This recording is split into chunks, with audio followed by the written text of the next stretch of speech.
Hello, today we're going to be doing a spinach, raspberry, and bacon salad with Fustini's raspberry vinegar, the onion balsamic jam, and then Dijon mustard.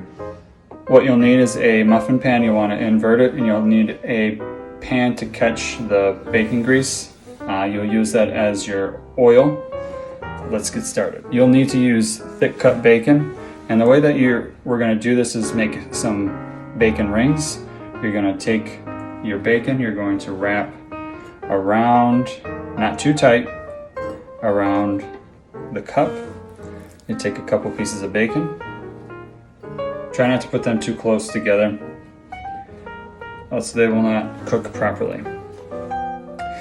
You'll want 350 degree oven for about 10 minutes or until they're almost cooked, because if you cook them too long, they will stick to the pan.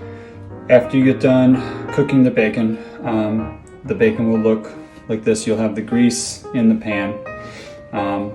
At this time, let it cool down a little bit before you start handling it.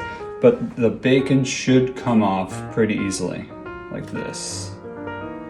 Now you don't want to discard the bacon grease because that is going to be your oil for your dressing. Now what you want to do is just pour the bacon grease into a bowl of some kind. If you don't want to use bacon grease, you can use any sort of olive oil for this dressing.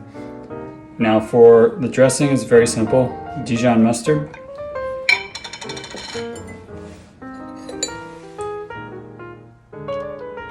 about a tablespoon, and raspberry balsamic to make a vinaigrette.